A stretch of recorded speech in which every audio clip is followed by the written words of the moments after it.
We have daily updates on anything concerning football. Not only do you get to watch a mass love for the game, but also stand a chance of winning extraordinary prizes during our live sessions. So all you have to do is just search, being a YouTube or TikTok, you'll find us right there. So for you to join our live sessions, we'll be honored, so that we have the talk and we have various discussions where you share your comments, and we also deliberate or discuss on different aspects of football. We'd love to see you guys every time. Make sure you like and watch our videos and subscribe to our channels for more videos, and also get the chance of winning. We know that you guys actually deserve something better while you are watching your favorite show, Our Media Sports, and we are here for you. I would love to see you guys more.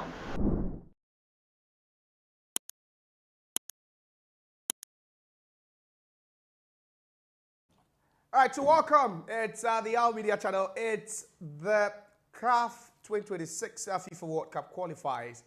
And it's a must-win game. It's actually a big one for the Black Stars of Ghana because they have a foot in the USA, Canada, and Mexico. And they have to solidify that participation, or their participation at the next World Cup, by at least managing to walk away from this game with a point. And it's all set now at the Accra Sports Stadium, where this game is happening live. So wherever you are in the world, I humbly welcome you to this watch party. It's a watch along together with live commentary from the studios of Our Media. My name is Josiah. Don't forget that you can join the family. You can share in this success story of the Ghana Black Stars.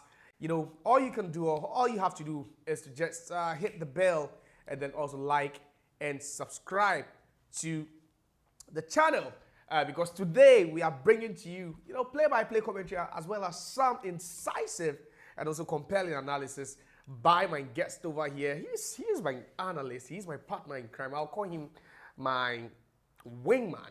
So I'll be introducing him in a bit. But then the players are already out walking onto the turf. There's something unusual I'm seeing about the Ghanaian players, because, aside Jordan Ayew, who is the captain of the side, the rest of the players have got this kente, I don't know what you call it. Is it, yeah, it's a sash. Is it a sash? There's around the mantle, whatever it is, around, their necks. So it tells you, or it gives you an indication, the sort of mindset they have entered into this game. Once again, let me welcome you. We are live on YouTube. We are live on Facebook. Bring in your messages, because we are giving out a lot of goodies, souvenirs to be worn, the airtime, wherever you are in the world, the replica jerseys to be worn. So don't forget to join the conversation in the comment section, because this is definitely going to be a party, especially if you're a Ghanaian. If you actually support Morocco, perhaps Comoros, they could also fight for something in this. But finally, let me introduce my guest to you, because we'll be doing this together throughout the entirety of this game. Atia Mauli Force is my usual suspect in the studio, and I present to you the man himself. Atia, I can see you are beaming with smiles, perhaps not just because you're a happy man, but then also, it could be due to the fact that the Black Stars of Ghana are in action. And it's always nice to see the Black Stars play. And don't forget that if they are to walk away from this game with a point, it will mean that they qualify for their fifth World Cup in the last six editions. That shows you how far and how long we have come. You understand? Because when the World Cup started in the early part of the 20th century, we as a big nation as we are, we never had opportunity until 2006, and from 2006 up to now, we have been ever present, at the Mundial. So it just tells you that yes, we have over the past couple of years been dominant when it comes to qualifying for the World Cup. And I went to the stadium before coming to the studios, and the 40,000 capacity, if care is not taken, we could have 45,000, 50,000. Wow. Yeah, because the numbers, outside the stadium is staggering, the number. So it just tells you the euphoria. It just tells you that people still love football, but it's dependent on how successful we are. You understand? And the qualifiers have indicated to us that we are moving towards a bit of success. There's a bit of progress, and the supporters are happy. Ghanaians are generally happy, because that without football there is politics, and politics on every single day divides us. Yes, and this is the only occasion where, as a people, we all come together to to celebrate. And today I am already in celebratory mood, because I had indicated earlier on that our feet, both feet, are in America, Mexico, and Canada.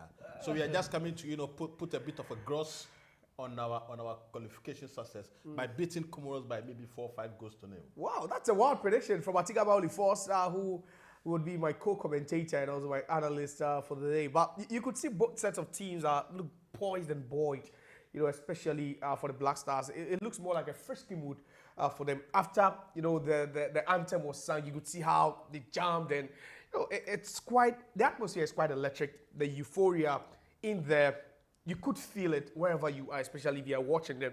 You could feel it. But for Comoros, there's nothing to lose, Atiga, and that's why you'd always go by that popular adage that he who is down fears no foe. And that's why the Black Stars of Ghana should really, really be careful, especially looking at the fact that mathematically they will have to lose by 5, and Madagascar in the other game that's being played concurrently would also have to win against Mali by 5. Well, Josiah, I don't think we have to be careful, you understand? I mean, this is a game where the national team would have to go gun blazing. We have to go gun ho. We have to go out there and then put down a marker because, I am naturally, I'm not even thinking about this much because I know certainly that we have already qualified for the tournament. I want sure about that? See, Josiah, there's absolutely nothing cataclysmic that is going to happen in this match for us not to qualify for, the World Cup in 2026. But what I want to see is desire. What I want to see is commitment. What I want to see is flamboyance. What I want to see is for the 40 or so thousand people who are in the stadium to have their money's worth. For every single Ghanaian who is awake, for every single Ghanaian, right, who is anticipating that at the end of the day, we should beat Comoros handsomely, would be happy at the end of the game. That is what I want to see. We don't have to be careful when we are playing Comoros at a Accra Sports Stadium. No, absolutely we have not. All right, so those are words of Atiga Maoli Falls, and he says we don't have any reason to be worried. Kickoff, is a bit but now exchange of pleasantries. We would also get to know who is tossing. But let me quickly go through the lineup. So if you are joining us, let me welcome you once again to the watch party, the watch along here from the studios of our media channel. We would be grateful, eternally grateful, if you just subscribe to the channel. It's one of the things I love to see the most. Once you're watching, you hit the like button, then you share the content, for others also to enjoy this rich content. So these are the lineups, and it looks evident. It's quite evident that the Black Stars are going with a 3-back system. And every time they go with a 3-back system, it just connotes one thing, that they are being cautious of not conceding a goal.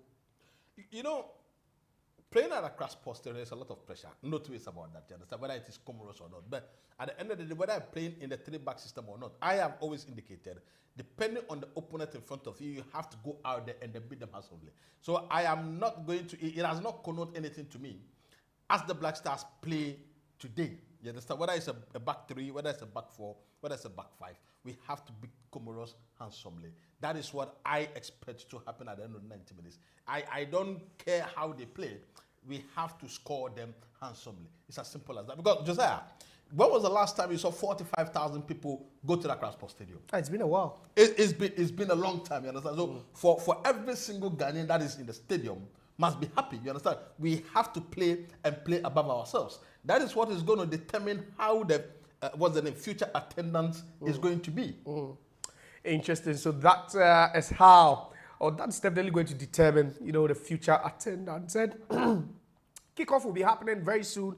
So like I said, let me quickly run through the lineups. The Black Stars of Ghana have got Benjamin Asai, the heart of a goalkeeper in post. Now a back 3 of Alexander Jiku, the Salisu, and then also Jonas Ajiti, who plays in the Swiss of Flight for FC Basel.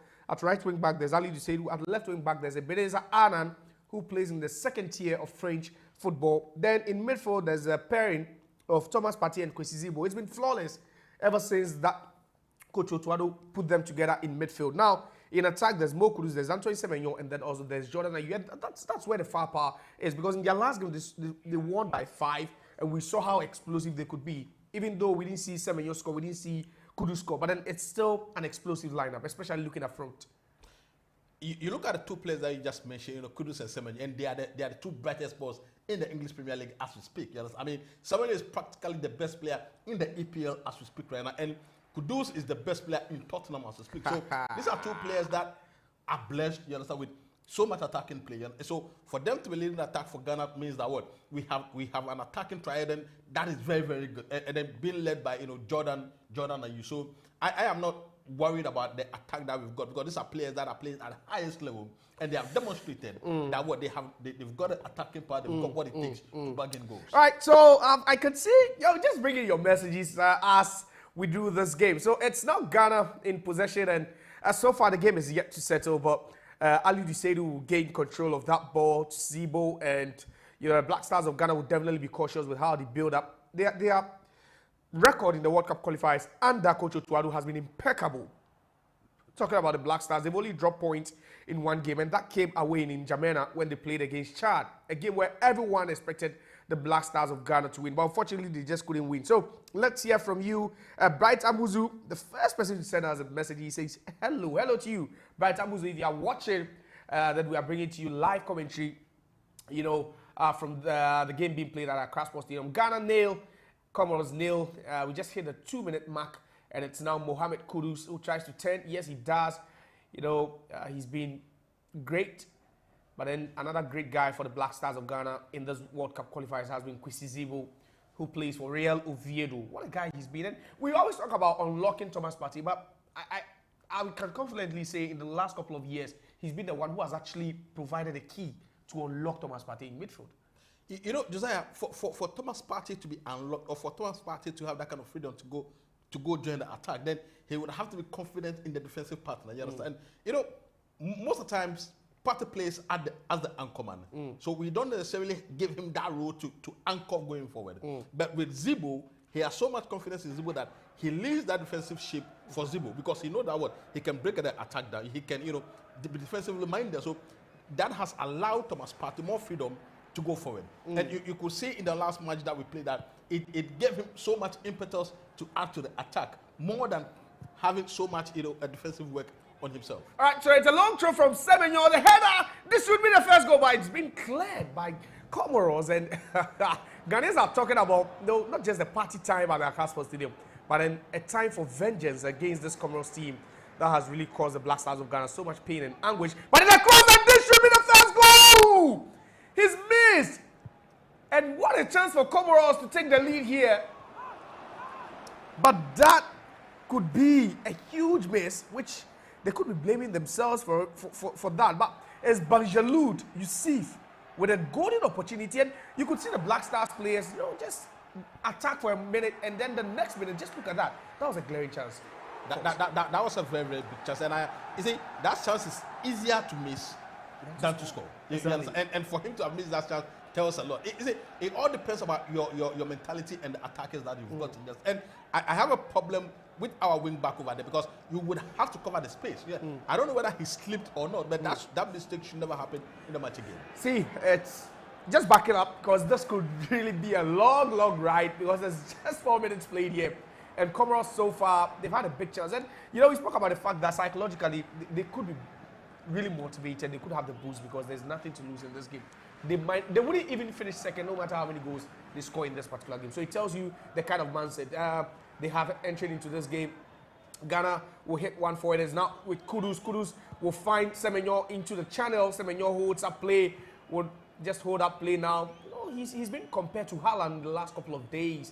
And I'm just imagining the kind of return he could make back when club football resumes. But now it's Thomas Partey, shields, and fends off that challenge to Mo Kudus. Mo Kudus into the channel. This should be the first goal, but then overhit again. And you could see, it looks like a two-top of Jordan and Semenyo, with Kudus playing narrowly behind them as a number 10. Kudus plays narrowly behind them, but he's allowed to come to the flanks. But if you want the game tactically, what's the name? Jordan is operating from two tactical angles. It's operating as a number 10 and also as a number 11. You understand? The same thing that Kudus is doing, operating as a decoy number 10 and also operating as a number 7. So it allows them responsibility to either track back or go forward depending on where the ball is.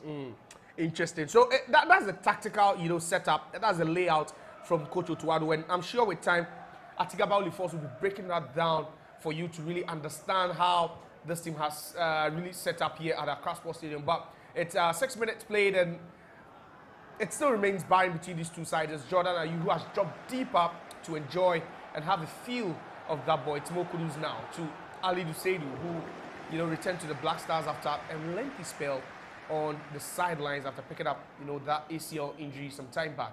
It's now Mohammed Salisu to Jiku, back to Salisu. Salisu goes a bit, infield, but then that ball wouldn't go through. Jiku heckles the striker, and referee says play should continue. A bit more physical and robust from Alexander Jiku, but then it's Mo Kudus receiving the ball from Pate. Pate receives again. Pate trying to find Kudus, and that one wouldn't go through, and the Black Stars of Ghana will lose possession. But Zibo, what a strong lad he is. But referee says that was a foul, and the Black Stars of Ghana have lost possession to Comoros. But it looks promising at times, but then in the final, they look a bit blunt, don't they? It's not about being blunt, Comoros is a bit deeper, so it's going to be difficult, find the spaces in between. But I think that we've got so much quality for us to find the spaces in between. I mean, Thomas Partey is a great passer of the ball. Thomas, what is his name? Kudus is a great passer of the ball. So yes, it's going to be a bit difficult, but we should find the spaces, and the spaces are going to be there. It is up to us to exploit the spaces that are and the channels that are going to be created by the defensive lapses of what's the name, Comoros. Right, we've seen a couple so far, but it's just what's just been missing has been that accurate final ball, and Alidu Seydou shoves a Comoros player to the ground. Referee will try to intervene. It's in Chagama. This chap really has been a thorn in the flesh of Ghanaians in the last couple of years. I remember during the AFCON 2021 in Cameroon, he really did us a lot. Used to play straight in the Division 2 or French League 2. Now he's playing somewhere in the Middle East in Chagama. He's really an inspiration to the Comoros team. A real leader on the pitch for them. Just look at him in his 30s, but then still a fine player in Chagama. So it's 8 minutes gone, and it's still buying between the Black Stars Ghana and then also Comoros. And all the Black Stars, so at this point, the Black Stars are at the World Cup. That's the point. At this point, yes, mathematically, they are the World Cup. So should it be the mindset that, yeah, we need a point, or we should just go for the kill? Ghana shouldn't go for a point. But I don't see the reason why we should be playing against Comoros at Accra Sports today, and then we would be comfortable getting a point. You understand what I mean?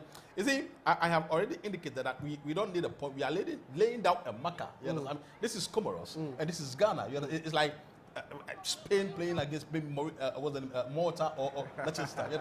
They lay down the marker 5-0, 6-0, 7-0. Set a record straight. Yes, you understand. Then the next, you see, there are blips here and there, like the AFCON 2021 where they beat us by 3 goals to 2. This is happening in football. But right, so not to heckle you, but there's good news for Ghana because Mali just took the lead against Madagascar. So at this point, we could just do it the easier way.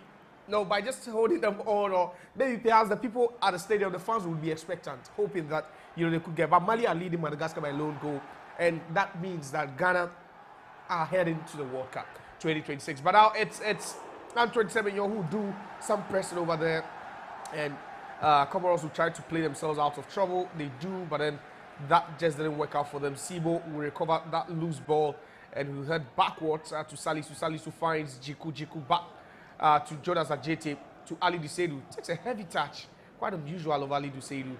But then you can see the game yet to settle for both sets of teams, and Comoros really enjoying themselves. But you could hear that loud roar from the crowd. It looks like they know what's happening all the way in Bamako, because Mali just took the lead, and the Black Stars of Ghana nearly stealing that ball. A bit scruffy there, but Comoros will escape the danger. And Ishak Amidatu on YouTube says, hi to you, let's hear from you. What are your predictions? It means a lot to me for me to read out your predictions, and if they are able to come as you predicted, then definitely you'll be walking away with some goodies. But in 10 minutes played at the Accra Sports Stadium, and it's still the Black Stars of Ghana nil, Comoros nil. Ali Dusedu now with the ball. Moves in field, finds Zibo. Zibo with a one-touch pass to Mo Kudus. Mo Kudus will spread play to the left-hand side to Ebenezer Annan. Plays in the French League 2. Another diagonal ball. You can see what they're trying to do over there. They can see the spaces aren't that, vertical. So they only try to go a bit diagonal. But that was a nasty challenge by Sibo. And Sibo will be the first name in the books of the referee. Well, I think that we are losing a lot of the balls, upfield, right? But when the ball, so far the balls are always coming from the left channel, right? And whether they want to get to Kudus or whether they want to get to Semenyo. But my problem is that what's the name? Jordan should get much more involved in the game. He's a bit close to Semenyo, so he should get to the flank a bit more, because when our what's the name? Our lateral our lateral winger from the from the left hand side has the ball. He does not have an option up ahead of him. So Jordan should be a bit on the flank, closer to the flank, more than coming to the third middle. A bit of an advice for Jordan Ayew, but play still continues, and Zibo just got himself booked for a very, very aggressive challenge and on Yusuf, but Black Stars of Ghana yet to settle, find the rhythm in this game, not like they did against Central African Republic in their previous game, as we saw. And just bring in your messages. I'm here. I'll be reading them for you. And it's a throw into Comoros, deeper into the attacking third, Ghana's defensive third, and that throw is quickly taken by a foul throw, and was the referee signaling that a retake or a foul throw to the Black Stars of Ghana. But that should have been a foul throw. It should have been a foul throw. It should have been a foul throw, but the referee thinks otherwise, and he's awarded a throw in again. All right, so Kwesizibo, and that's Jonas Ajete trying to clear that ball, but would ricochet of the Comoros player, that's Salimani, into touch. So it's a throw into the Black Stars of Ghana. Ali to say they will be affecting this one, and you can feel the anxiety creeping in. 40,000 plus people in the stands, hoping that the Black Stars of Ghana would at least just give them something to smile about in the meantime, because the Black Stars of Ghana, as it stands now, are on their way to the World Cup.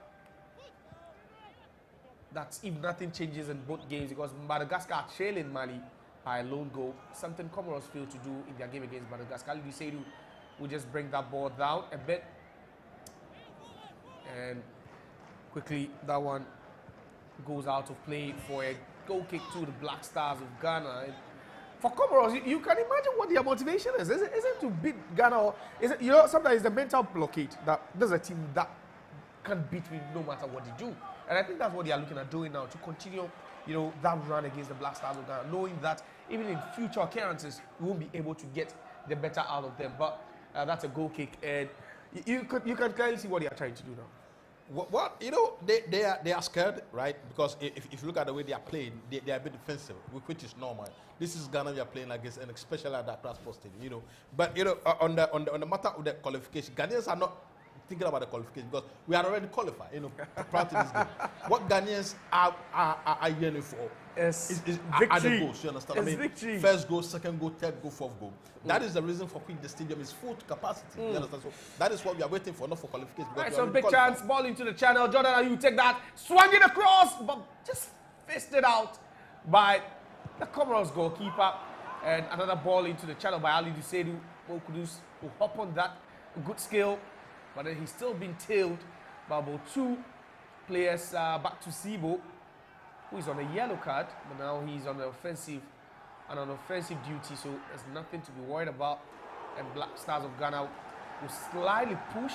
You can see that defensive line a bit below the center line there. Tells you the kind of, that's a long pass from Thomas Partey, but a bit overhit. And 15 minutes are done, and it's still barren in the game between the Black Stars of Ghana and then also Comoros. Let's hear from you. I just want to hear from you. I just want to hear from you. It will be nice to always hear from you in the studios. Bring in your messages. Let's read them out for you. And it's now Comoros with the ball. A long one. And that's a good ball. Finds his teammate, and Comoros will try to advance that ball again. They've been on the back foot, but then that ball had crossed, and again, you can see lack of quality, has just been evident, at least as far as both teams are concerned, in the attacking team.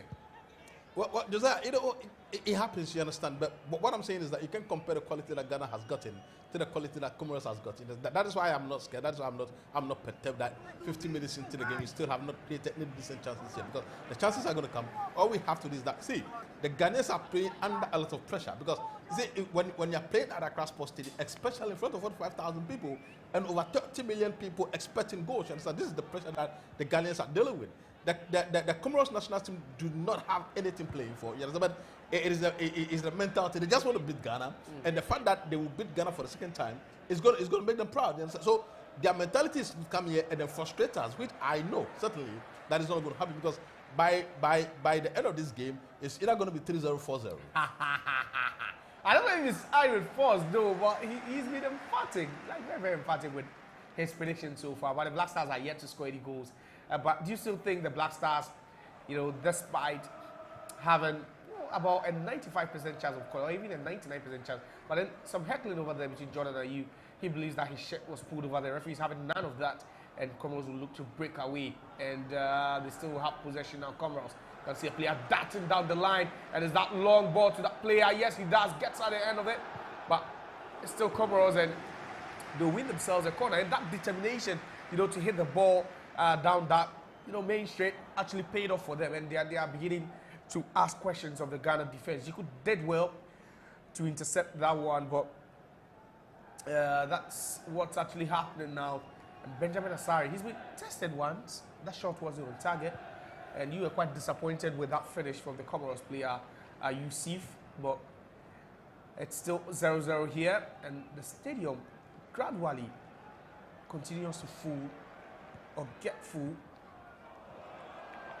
to its brim, because it's a 40,000 capacity. 40,000 capacity for stadium, and the numbers outside the stadium is staggering. Like outside, you know, it is just the expectation of people. You understand? We are going to the World Cup again, and this is going to be a match that will solidify our place. You understand? And then we are trying to lay down a marker that this is Ghana we are playing against, no matter who you are. This is the Accra Sports Stadium. This is the Accra Sports Stadium, and Ghanaians are just hoping for at least, you know, a cherry on the cake. They know they are celebrating qualification to the World Cup, but at least on referee, what's the referee saying? Okay, so the Black Stars of Ghana would have some more defending to do after Ebenezer Annan brought down Selemani, and just look at that. And for a second, the Black Stars of Ghana were thinking that they were going to hit Comoros on the break, at least with that swift counter, but the referee had to stop play because Selemani had been impeded.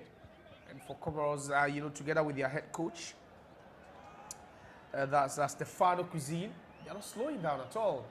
But you could say Benjamin Asari has got some inscriptions. I don't know, is it a lie? No, it's for life. For life? Yes. Oh, SM. Why is it an SM?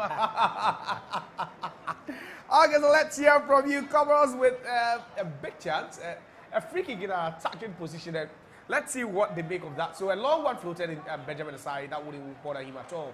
So he just gets his hands on that one, and play will resume again. But that's Thomas Partey calmly does it to find Jonas Ajeti.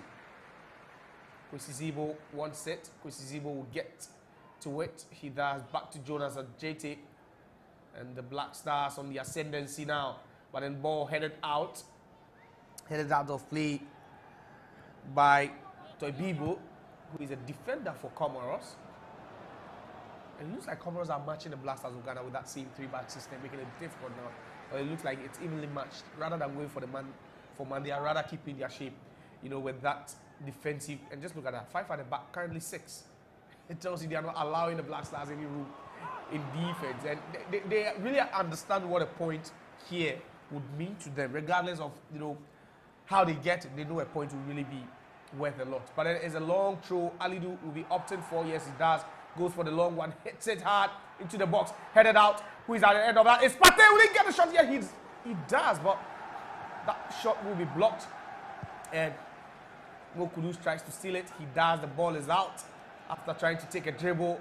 And that hit from Partey would have really been, you know, a promising one, especially if it had been on target. But it was unfortunately blocked by the Comoros player. And the referee will signal for medics to get onto the pitch and attend to the Comoros number 2, Bora, who is playing as a left wing back for them today in this game. Let's hear from you. I just want to know what you have to say. What do you think your predictions, or what do you think the result of this game will be? The Black Stars of Ghana currently with a 4-point lead as far as the standings is concerned, because Madagascar are losing to Mali. So for now, it seems, certain that the Black Stars of Ghana will be playing at the World Cup next year. And that should be a great feeling. And you'd be wondering, the Black Stars' performance at the World Cup subsequently keeps dropping. As after that round of 16 exit, 2006 quarterfinal, nearly made it to the semis, then 2014 group stage, 2022 group stage. It looks like, you look at the graph, it goes up there, then it begins to fall. That is why, Josiah, I am saying that our preparation shouldn't be geared necessarily towards this match. You understand? Wow. And, it should be geared towards the World Cup. I mean, Otuado and his technical staff, the Paint, should be preparing for the World Cup proper. Because, for 3 consecutive times that we've been to the World Cup, we've been knocked out of the group stages. And even the AFCON. So it tells you that qualifying to the tournament is not necessarily a problem, but going to the tournament and then doing well is our problem right now. So we would have to prepare very well, go to US, Canada, Mexico, and then at least get to the quarterfinals, because that is the standard that we have set for ourselves. And if we are not matching that standard, then it means that the performances are not good. That is where my problem lies. Not necessarily about Comoros. No, this is not about Comoros. This is about the World Cup proper. Wow. So that's Incisive. He needs to be very careful, Incisive. He's on a yellow card. And he really needs to be very, very, very careful now after getting, himself booked for a cynical challenge in the first 15 minutes of this game. But you'll be hoping that the frustration doesn't really creep into the players, because looking at how things are going now, yes, they know they can qualify, but Ghanaians just want a win. That's all they need now, and anything short of a win really wouldn't sit well with the Ghanaian hopefuls, and that's what you're doing now. The ball, long throw, but then Ali Duseidu will clear that one. The header back into the box, chest control there by Ajete, and Mohammed Kudus has some space to exploit, but he decided to hang on to that one. And Ali Duseidu, oh what? Ali Duseidu just keeping that one in play. Back to Ali Duseidu, the Black Stars of Ghana. I don't really know why you can do the crossfield pass. You understand? Yeah. Because there's a player on the other flank. A crossfield pass. But it takes a lot of technique and accuracy to hit that. But as a player, you should be he just wasn't sure about the accuracy and the technique to hit that one, and that's why he still manages to keep that under control. But it's the Black Stars of Ghana now. One really good thing about crossfield passes is the fact that it negates the influence of every single player that is the midfield of the. Yes, Ali, it breaks the lines. It breaks about 2 or 3 lines easily. You understand? So as a player, that is why Trent will continue to be the best left back or the best right back in the world. Because that is a key pass that takes away every single threat. You know? So it is something that as a fullback or as a lateral defender, you would have to get in your arsenal. Right, so is the Black Stars of Ghana still in possession? And kudos to Comoros. They've made it so difficult for the Black Stars of Ghana to penetrate. But Jordan Ayew dropped deeper. Again, nearly losing that ball after a heavy control. But the Black Stars of Ghana still there. So it still remains Madagascar 0, Mali 1. But that's a long pass, Hail Mary pass. But that's a wrong decision on any day by Annan. He should have rather taking the first touch first and exploit the space in front, rather than trying to go, with that first time ball. And the Black Stars of Ghana not really showing quality, and I doubt any of the 40,000 plus people over there will be happy with what they've seen in the first 25 minutes or so. Yeah, perhaps this is just a game, to make a statement, and it didn't really have any bearing on if the Black Stars qualify or not. But Zibo with the ball, he'll find Ali Duseidu. Ali Duseidu will go with another diagonal long ball there, but then it would be cleared by Comoros. They've also been great in defense. Now it's Mohammed Kudus. Lovely turn, and Mohammed Kudus has space. Yes, he sets up Ali Duseidu, who does well. He was trying to go for the dummy, but that one is cleared. Ali Duseidu's ball doesn't go through. You could see the intentions were so clear, but execution on his part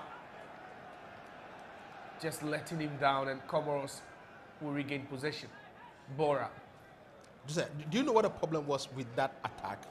When Kudus had the ball, because Ali Seru is so defensive minded without having an attacking mindset, he waited for the pass to be put into space. Because if he had seen that Kudus could put in the pass, he would have made a step. He would have made a one run. more step. One more step would have taken that ball. But you see, exactly. it's about your mentality. You understand? I mean, he's well so defended, and this should be a big chance for Comoros. Hands raised, but that's fortunate because Comoros just put the ball at the back of the net. But unfortunately, the flag was up, and I'm thinking, was that an offside? Maybe, perhaps. That was close. That was very, very close. That was very, very, very close. Very, extremely close over there. That could have taken, if not for that, conviction on the part of the assistant referee, that could have taken VAR. Yeah, would have taken VAR, but it was clear. It was clear. Right, so Tiga believes it was. And it's still goalless here, the Black Stars of Ghana. Now, as it stands... Just move. And Atiga is here with me. See the position of Ali Risiri, you understand? Your player has the ball, and you are close to you move. You drag the player. And interesting. Let's hear from you. We are live on YouTube, and we would want to hear from you what your predictions are. Is the most important thing now. Let's hear from you. Ball cleared by Comoros, and good play by Alexander Jiku defensively. And a couple of messages here. Amo Akwa says, Ghana is winning this. Salome Akugbebi says, hello, handsome man. We are blessed to see this night with a beautiful game to watch. Whoa. Ghana go Black Stars. That's quite some good message there to read. Are you handsome? No, he's a handsome man. So definitely one of us. Definitely one of. Are you handsome? You are. So he just generalized. She just generalized. No, that's why I said. That's why I said you are. Are you handsome? No. This is a yes or no. No, I said no. You don't have to be bragging. No, I said you are. So perhaps you need to go to law school before you understand the question. I said yes, you are. The Black Stars of Ghana with the chance. Danger averted by the Comoros defense. And the Black Stars not really showing any, ambition here. And Zibo should be very, very careful. He is on the yellow card, but what's Jordan Ayew this time around? Referee believes play should continue. Zibo wins that ball. Zibo back to Thomas Partey. Partey scans a bit, takes a while, still on the ball, hesitates for a minute. But then Jordan Ayew making the run, he wouldn't go to Jordan. Josiah, let me come. You see the run that Jordan was going to make. It was a bad decision because what's the name? Partey had the ball for close to 5 seconds, and there was no run from the flanks on the left hand side. And that is where the run should have come from. But the problem is that Jordan had left his position. You understand? So meaning that then the lateral defender on the left hand side should have made the run, but it was also back. You get a point. So it has made our attack very, very blunt because there's lack of movement up front. So when we get a ball, it is difficult for the midfielders to put the balls in the channels. Exactly. I think that has been our bane so far in this game. We've made it so easy for Comoros because most of the attacking players look stationary with no movement at all, and that was a clash in the two number twos, Ali Disedu and then also Bora, just coming together, just clattering into each other, and referee awards a free kick to Comoros. And other games, I think we would have to hop around, other countries to see what's happening. So currently in Group A, Egypt became just the third country to qualify for the World Cup. They are one up against Guinea-Bissau. Djibouti also one up against Sierra Leone. That's a shocking result. And then also Burkina Faso drawing currently goalless against Ethiopia. In our group, Chad lost at home to Central African Republic. So it's ended. Though the qualification campaign will end with Chad getting just 1 point or finishing with a point, and that point coming courtesy Ghana. Come on, but if we had won that game, this game would have been of little, significance to any Ghanaian at all. But unfortunately, that's not the case now because the Black Stars still need a point to qualify. And currently, they are on their way to the World Cup. But it's not really been free-flowing, fluid football by the Ghanaians. Mali still one up. And Lassine Sinayoko of Auxerre. So he actually has about 2 teammates playing for Ghana, Sinayoko, because Elisha Owusu plays for Auxerre and then also Gideon Owusu. So definitely, he's doing Gideon this. Gideon Mensah. Elisha Owusu and Gideon Mensah. Yes, exactly. So that's it. But 30 minutes played. Black Stars of Ghana still in possession. And Salisu will find Sibo. Sibo will move to Mo Kudus. Kudus will move to Thomas Partey. then to Jordan, who's dropping deeper and deeper just to have a feel of the ball. That's the kind of striker he is. The 1-2 works. Oh, lovely skill there. And just look at that, Jordan Ayew. Lovely skill, but you can see the offender indicating to the referee that that was a dive. But unfortunately, referee not really going to listen to that. And it was Yusuf Zaidu who just tripped Jordan. Just look at that. And that's why we talk about making runs. At least that run gave Partey, you know, space. That space to just hit that make one. the runs and the balls are going to come, because we have midfielders who are very good with passing. But see, Partey is one of the best passers of the game. You know? So, and if he sees the space and there's a run, the balls are going to be threaded into the spaces. So you just have to make the runs. You understand? Just put it in for Thomas Partey. Let's hear from you. I've heard from a couple of you, but there's quite a lot of people. We have hundreds of people watching it. I would love to hear from all of you. Just let us hear from you. And it's getting interesting. But Ghana with a chance, and it's a big chance for the Black Stars of Ghana to actually hit this one and find the back of the net. Let's see if it actually works for the Black Stars of Ghana. Jordan Ayew right behind that ball together with Mohammed Kudus to expect. As far as free kick is concerned, the ball hits in there. Oh, controlled by Semenyo. And that was a big chance actually, but Semenyo fluffed it. And Mo Kudus with the ball again. Will he return to Jordan? No, he does it. The cross into the box, headed, but then cleared out by Comoros. And they've been on their guard. They've not lowered their guard. Says Ajete receives that ball from Ali Duseidu. Hit again, and the ball will go out for a throw-in. And that has been the story. Ding dong affair for the Black Stars of Ghana. Nothing promising up front. Ding dong affair, nothing promising. It's all about lack of movement, because if you are playing against a team that is in a defensive shape, it's going to be difficult for you to find success against them. So your movement will have to be quicker, will have to be more pacier, and that's exactly what we are lacking. So if you are not getting the balls in behind it, then how do we get great chances? Then either we go for set pieces, and I am not very confident in our set pieces ability yet. So then we would have to create spaces, and that is the spaces that we are not been able to create so far in the 35 minutes that we have seen. All right, so long throw. Thomas Partey will recover a loose ball, finds Mo Kudus back to Thomas Partey. He has Zibo waiting for that, and that was so much time wasted before getting to Zibo, because the defense of Comoros reacted very fast. A chip ball to Alidu. Yes, he does. Good ball. Back to Alidu Seidu. Can he get? Yes, he does. A ball into the box bar. Cleared again. And this is the time you can feel the intensity gradually, being elevated by the Black Stars of Ghana, because now they are really showing purpose and intention up front. Jordan Ayew, one-on-one with his marker. Ball into channel. And 1,000 does the hit, but that should be a corner kick. Yes, it is. And Antoine Semenyo nearly hitting the target for the Black Stars of Ghana. But that's what you want to see, directness. And you can see one long pass breaking about 2 lines and ending up with Antoine Semenyo striking that one. But then, unfortunately, for that timely intervention. But I thought that he delayed a bit, you understand? Because if he had taken the ball on the first bounce, on the first strike, that would have been a bit dangerous than what we saw. So a bit of hesitation there. That could have been a clean strike. And if it was on target, we all know the power that Antoine Semenyo hits, his shots with. And on that occasion, you could see that he really meant that, but that didn't happen for him. So corner kick, and now it's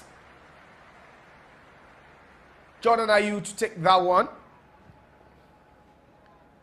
Let's see if the Black Stars of Ghana can make something out of this ball. Ball about to be swung in. Jordan swings in one. He's a corner expert, but then headed out and cleared further away by Comoros. But Ali Duseidu will get that one. Ali Duseidu could have just held on to that. You can see the frustration, but for Comoros, they are out of playoff, contention. They are out of qualification for the World Cup. And at this point, they are beginning to be party poopers, right? Because they know there's a party in Accra for the Black Stars of Ghana and Ghanaians. But they are ensuring that that wouldn't really materialize and play still continues. Comoros, they've shown so much bravery and courage so far in this game.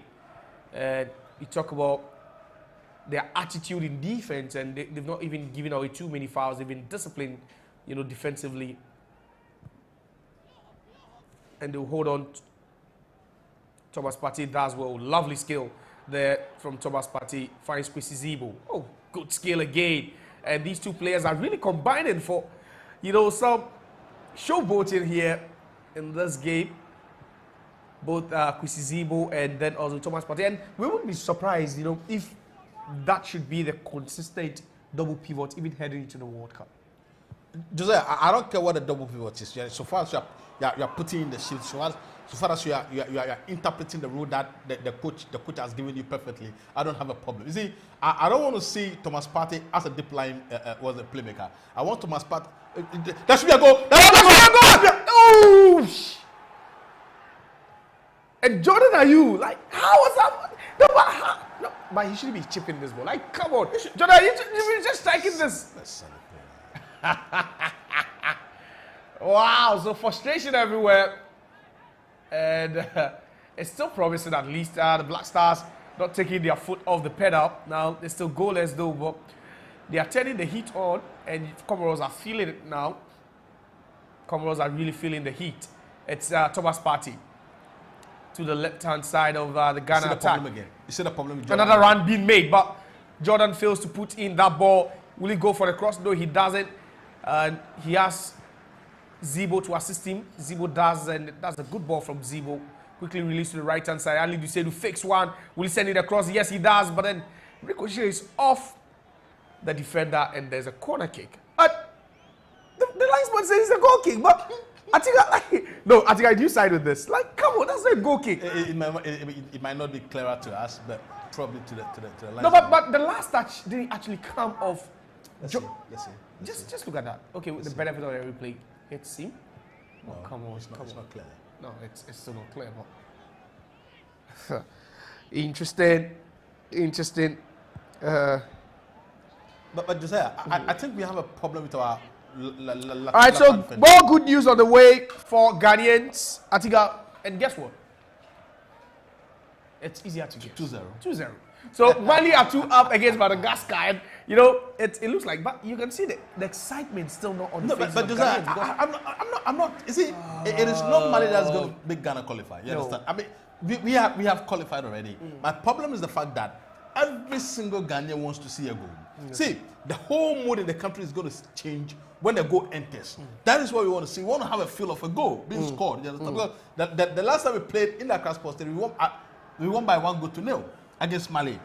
You understand? So we need a higher scoreline in this match, because don't forget, this is Comoros, right? And they are beating us in the AFCON by 3-2. Yeah. And this is an opportunity for us to come in there and they beat us as well in the reverse fixture. You understand? So at least we have to. You see, that is my problem. We have our chief of we have our chief of staff there. You understand? So we have to make the people happy. It in fact is a full house, and we have to everyone. Make the people you have the top people, decision makers. You understand? At least put the balls in the back of the net. That is what we want. And I think they will really pay heed to this. Piece of advice. See, but first half 2-0, second half 3-0, 5-0. We are done. It's still buried at the Accra Sports Stadium. Ghana still drawing against Comoros, even though Mali is making their work so easier, because we spoke about the fact that mathematically Ghana was supposed to lose by 5. Mali were also supposed to lose by 5 for Madagascar to qualify to the World Cup. But as it stands, Mali are 2 up against Madagascar, so they've actually made the work easier for the Black Stars of Ghana. But then the win will really be appreciated and really embraced by the Ghana faithfuls. At least the Ghanaian faithfuls would rather appreciate a win. Another ball, put up play, went wrong over there. Jordan, you just couldn't keep that one in play, but he hustles the defender. Jordan has to be substituted. Oh, it's too early for Cook. No, Jordan has to be substituted. No, even tactically, I don't see. Chagama will go long. Yes, he does it. He set his teammates up to chase for that one, but that's brave and intelligent defending by Jiku, and it's now Partey. Good skill, keeps it in play. To whom in particular, no one, I guess, and that one will go out. That ball was for Jordan. That was for he was offside. But because of his laziness, he was offside. Wow. So because of that, and Thomas Partey, I just don't know if I should lay the No, see, that was a blame. perfect. No, that was a perfect ball. You understand? Because attack has broken down. What should you do? You leave your position because we have the ball now. So you would have to reset the offside positioning. Okay, so it's now Soleimani in possession for Comoros. Overrun that a bit, and again Comoros not being so decisive. And the bench of the Black Stars of Ghana wait patiently. They came into this game at the back of a 5-0 thumping win. It was a drubbing for them after they beat Central African Republic, a team that also has no business as far as qualification or contention is concerned. But it's now Thomas Partey really go with one long one. Finds Zibo, his midfield partner. Zibo a bit up front to Mo Kudus. Mo Kudus will give away that ball cheaply to Comoros. Comoros have got space to attack, and Ghana will have some defending to do. They play themselves into trouble, and that should be trouble for Ghana because it's Comoros on the ascendancy. Checks onto his left foot. The cross, but Benjamin Asari on guard to just save that one. And gradually, he's building a niche for himself. He's gradually, you know, just telling Ghanaians that he can't be trusted in the post, because most Ghanaians have questioned the fact that, or even, you know, spoken about the fact that we don't see enough balls go on him for him to be tested, for us to see how good he is as a goalkeeper. But others are saying he is due to his defensive coordination. But a long one over the top for Mo Kudus. Flag stays down. Mo Kudus has just one player to beat, which I believe he will do that comfortably. Yes, he does with a skill. The cross will go. Yes, he does. Who is heading that one? And the ball doesn't fall to Anand, who was waiting to hit that one on the volley. This is good play. I thought Cruz would have entered the penalty box a bit. In the EPL, he wouldn't have passed that ball. He would have entered the box a bit. You know, the pull-up would have been a bit easier. You see, so but you see, on a whole, this is what I want to see. You understand? The incursions must be more. The incursions they must be quicker. The incursions must be more direct. And when we are able to do that, it means that we are going to create a lot of chances. And then when the chances come, we are going to get a lot of goals as well. When the chances come, we will definitely get a lots of goals. And let's see what happens. The Black Stars with their 10th corner of this game to be swinging, the in-swinging cross, but again headed out. Is it another corner to the Black Stars? Yes. The referee says it's another corner to the Black Stars. And the Black Stars had, you know, about 15 corners in their last game against Central African Republic. They scored directly from 2 of those situations. Unfortunately, today, they've not really been threatening enough to, you know, knock on the doors of Comoros from this these corner situations. But this is another corner to the Black Stars of Ghana. Let's hear from you. I know there are about 200 and quite a number of you watching currently. Let's hear from you. As the Black Stars taking on Comoros, and the Black Stars now have a foothold at next year's Mondial in the USA, Mexico, and Canada. But where do you think we should be based? Canada, Mexico, USA? Where do you think would be appropriate? No, we are not going to determine that. No, I know. But where do you wish we would? Oh, because I am going to be based in the US. You understand? So if Ghana is based in the US, that would be all right. So Ghana, that corner, another wasted opportunity. Mo Kudus. Oh, lovely. He goes with that skill, and the shot ricochets off. That sets up a Comoros counter-attack. Soleimani with the ball. Semenyo crashes into him, wins the ball. That was lovely. And, take, yes. you know, that was just clearly done. Quite pristine by Antoine Semenyo. And just hit the 44th minute mark. Black Stars of Ghana still. You see Jordan again. You see where Jordan is. The whole left flank is empty now. Because if he were there, this should have been a crossfield pass to him. And then the pull-up, you understand? But he has now come to add to the... So, you see, it's more like we are congested in the middle third, and the flanks are empty. And that's just not what you want to see from the Black Stars of Ghana. So, play still continues, and we are approaching the 45th minute mark, and barring any added on time, that the referee could just whistle for the end of the first half. A disappointing one from a Ghanaian perspective, because you'd be hoping that the Black Stars will be able to put Comoros to the sword. Unfortunately, they've not done it, but 2 minutes shown here. So 2 minutes of added on time for the Black Stars. Hoping that perhaps they could just, you know, plant this by the back of the Comoros net to give the fans something to cheer about heading into that 15-minute recess. It's not Comoros. it will be very disappointing if we should go to the first half without a goal. You understand? Because I thought, Josiah, I thought I would first half 2-0. You know, second half would come in and then we add another 2 or 3, and then we lead on the marker. You know, and you see, because to be sincere with you, I mean, I have a bowl of fufu and granules. Yes, with some chilled beer. You know, with some chilled cloth. Evening, oh yes. Oh no, it doesn't matter. It doesn't matter. We are in celebratory mood. You know, and I need like 3-4 goals to be happy. Okay, so you understand? I think I'm very happy, man, and I believe if you are supporting the Black Stars of Ghana, you're also not a happy man, but perhaps they know that the most important thing will be just qualification to the World Cup. But they also need to add something to their game. At least a goal would really be appreciated by the Ghanaian faithful. So now it's Ghana build it up slowly and steadily from the back towards Partey. Now, Partey with the outside of his boot to Jordan. Now he has space to attack. He does, but overruns that ball a bit. And the ball will fall kindly to Arnon, to Thomas Partey again. Partey trying to force his way through, but that ball wouldn't go through as he had wanted. The clock ticking, and referee could blow the whistle for the end of first half proceedings. It's just a matter of seconds, but let's see what happens. Ghana on the ascendant. Put up onto the space. And let's see what happens. It's still Jonas Ajite. He strikes one, and that is way over. That's a disappointing shot, especially knowing that you have 7 Put the ball into the space for Gideon. Exactly. Well, that has been the narrative for the Black Stars of Ghana as the referee blows his whistle to end first half proceedings at the Accra Sports Stadium. Quite disappointing from, the perspective it's of not quite Ghanaians. disappointing. It's very disappointing. It's very, very disappointing. I mean, how can you put in a performance like this in the first half against Comoros at Accra Sports Stadium, 45,000 capacity stadium, and I mean, look at this. All right, so I think that's frustration over here in the studio. It just sums up what we witnessed from the Black Stars for 45 minutes. And the players just conferring, having a tete-a-tete to know what they can do right, what they can change, what they can actually improve to change the game. But I think let me quickly take your first half thoughts before we go for recess. What so far so bad, you understand? Because I really never expected that we were going to perform so poorly in the first half. I mean, defensively we've been a bit better, but the most I wasn't even thinking that there's going to be so much pressure on us defensively. The problem is going to be how we are going to carve chances and then create chances. That is where the problem has been, how to create chances and how to score goals. Because so far we haven't created any decent amount of chances. You understand? That because we are playing against Comoros for Christ's sake, and this is Accra Sports Stadium. We are already qualified. Is it?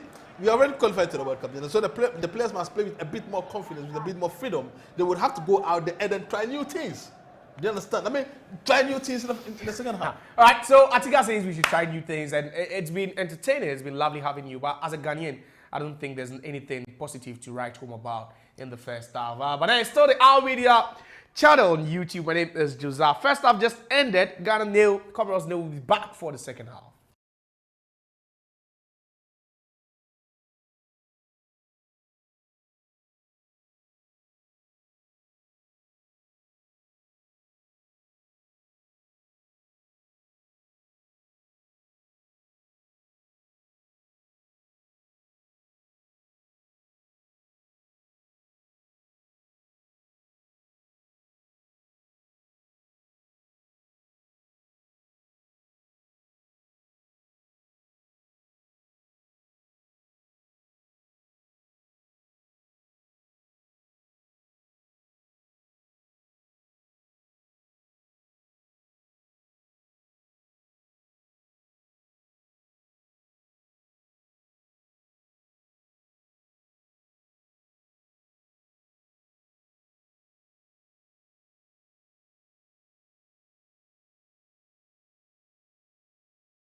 All right, so welcome back for the second half of the match day 10 CAF World Cup qualifiers, or qualifier between the Black Stars of Ghana and then also Comoros. The first half ended goalless, but then the Black Stars and Ghanaians are hopeful that at least they can rewrite or even change their fortunes. And the second half, no substitutions as of now.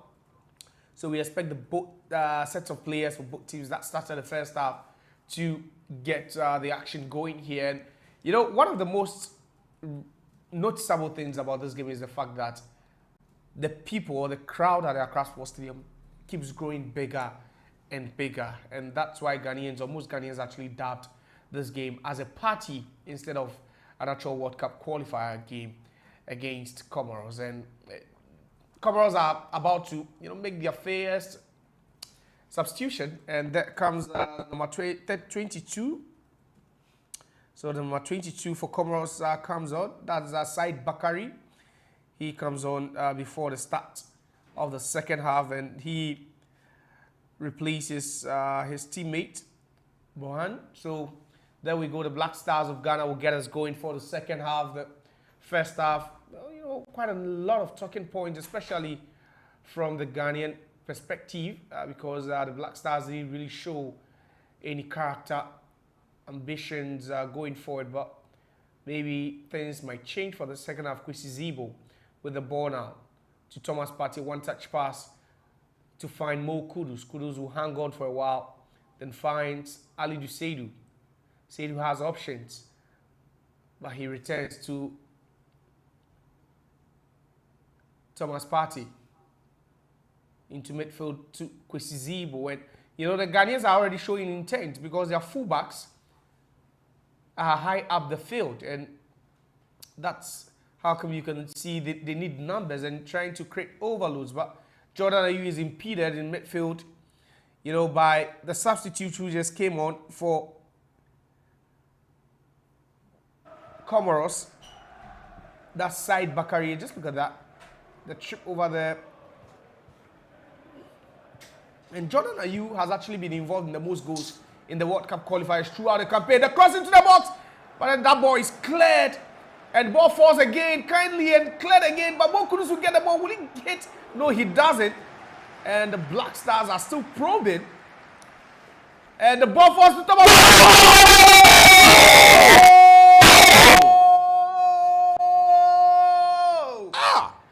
That is the opener for the Black Stars of Ghana. And Mo Kudus will hit that celebration, that infamous celebration of Satan on a stool to cap it off. And the Black Stars of Ghana further solidify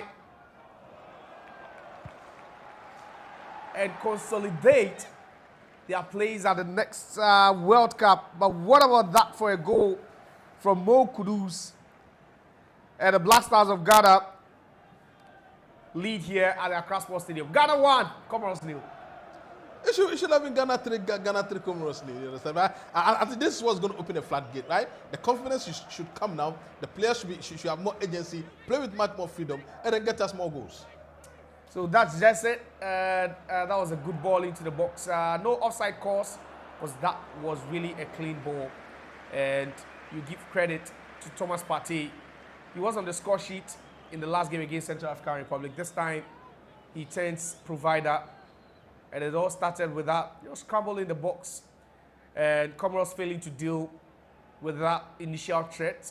Turned into a half chance. A cross into the box from the left-hand side by Anne. And Thomas Partey plants that onto the part of Mo Kudus, who just slot home from about 2 or 3 yards. So that was, in fact, the easiest goal Mo Kudus would ever score in the Black Star shirt. Yeah.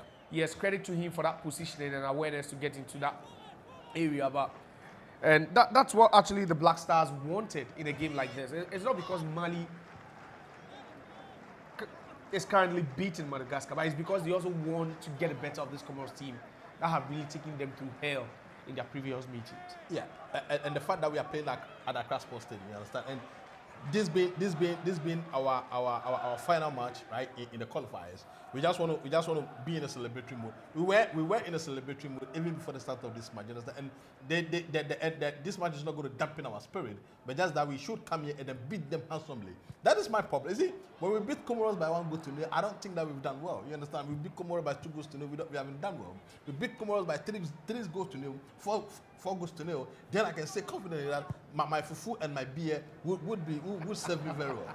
This guy keeps mentioning fufu and beer. I don't. But what are you celebrating this win with? Let's hear from you, especially if you're Ghanaian. Let's hear from you. But after that goal, you can see that the Black Stars of Ghana are in a different mood now, and that's what goals does to teams. You know, changes the whole mindset, changes the atmosphere, and the vibe and the ambience now has just elevated to a different level, especially from the stands, where at some point you could feel, you know, the tensions creeping in, and now they've been able to translate that tension, you know, into just celebrations over there, the Black Stars of Ghana. So kindly, let's see the table. Let's see how it looks like as far as qualification is concerned. Yes, it looks all but certain that the Black Stars will be playing, but they've now opened up a 6-point gap between themselves and Madagascar. Yeah. And that is commanded.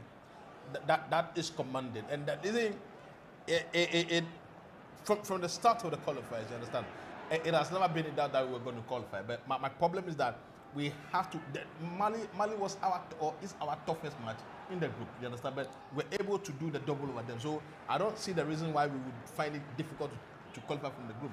But the thing is that we would have to go back to our days from the early 80s to the 90s, where we had been very dominant against teams that are not so-called traditional teams. You understand? And like a team like Madagascar, a team like Central African Republic, a team like Comoros, a team like Chad. You know, you get them, you beat them 5-0, 4-0. At the end of the day, home and away 10-0. You understand? That is what puts fear. You see, that is what Ivory Coast does. That is what Tunisia does. That is what Morocco and Algeria do. You understand? Because when they meet you, they put down the gauntlet, they lay down the marker. So you know that yes, there's a difference in golf. There is a difference in quality between you and opposition. So corner to the Black Stars affected. Should be this be the second goal? Headed down, referee will whistle and just award a free kick to Comoros for an infringement. Mo Salisu clutching into the Comoros goalkeeper. That's Anzimati Abodu. Yeah, that was a foul, and that was something Mo Salisu just knew right away. You know, after the whistle was blown, he just knew. But for the Black Stars of Ghana, this is just how they want to cap off, you know, their qualifying campaign, and the fans are in a frenzy mood now.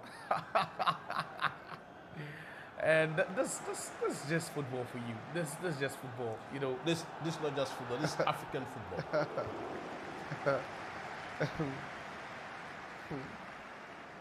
Interesting. So the Black Stars leading by a lone goal, and still in Group I. Mali also maintained that 2-0 lead over Madagascar. So Madagascar huffing and puffing in that game, but it's assured, it's certain that they could maintain that second place spot.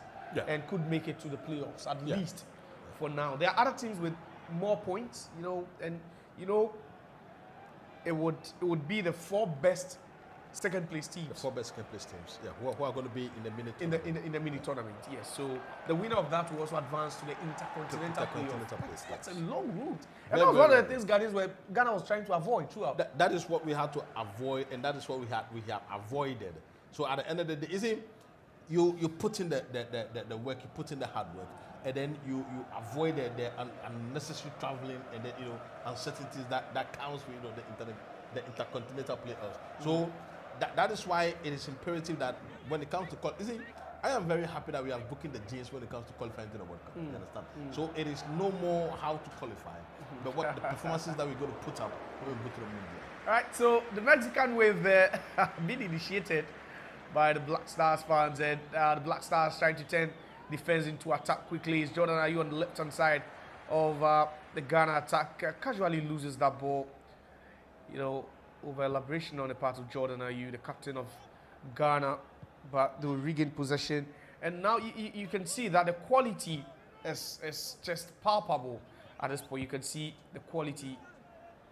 Now the Black Stars showing that Yeah, there's quality, but a bit on the coach who has been under, severe scrutiny throughout the tournament. But would you say it's been fair or it's just been unfair? Looking at the fact that sometimes in football, you need time to build a formidable team, and he's not really had that time.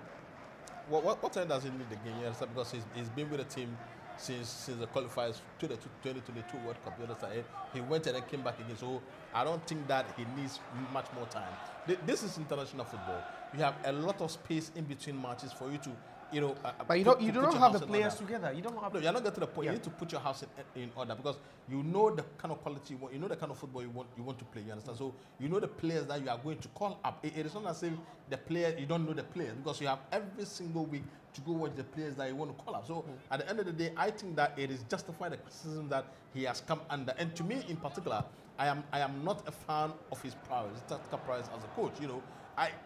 Is it the only way I'm going to be a disciple of Otuado if he goes to the World Cup and then takes us to the quarters of the semis? Then I may say that he has done well, but aren't you being overly expectant of a coach who? No, I am not overly expectant. How many coaches can actually take Ghana to World Cup semis or even the quarters? That's Josiah. That's why we are a tall mountain, isn't it? See.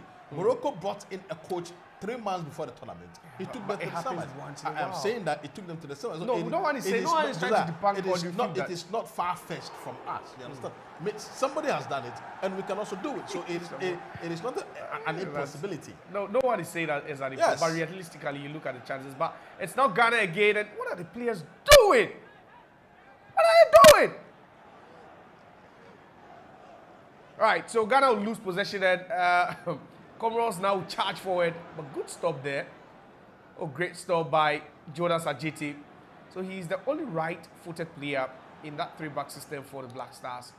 And he does so well, playing at the right-hand side of the three-back defense. And now Ghana wouldn't really be in a haste because, in their last 3 or 2 meetings against Comoros, they've lost both.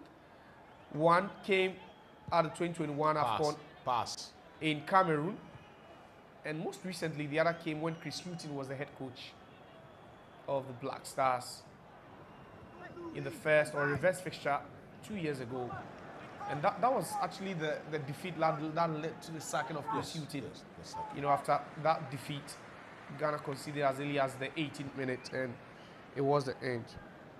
So Comoros now in action. We are live on YouTube. We are live on Facebook as the Al Media Sports channel. A subscription will be appreciated. Just hit on the bell. Oh, good defended. Oh, so much class. And that's Alexander Jiku over there. Now, finally, Mohammed Kudus will break that down and spread play to the left-hand side. It's Anand. You see the problem again? Yeah, Anand has the ball, and there's no player available for him to pass to. You understand? So I don't understand what the coach is doing on the bench because it is your responsibility to shout directives, and he's still quiet. He's not giving Jordan you see, this is the reason why I said that he doesn't have the balls to call the big shots. You understand? And these are some of the things that we need as a coach. As a coach, you need the balls. You need the confidence to give instructions to your players. And if you think that Jordan is big enough for you to not give instructions to, then what are you doing on the bench? Wow. So that's it. The Black Stars of Ghana comfortably now possess it. This one, they had no sort of pressure after Mohammed Kudus put them ahead. 6-7 minutes ago. Now, all they have to do is to manage the game. But would 1-0 be a justifiable scoreline? No, it's not. Okay, so it's still Ghana. Mohammed Kudus now the goal scorer.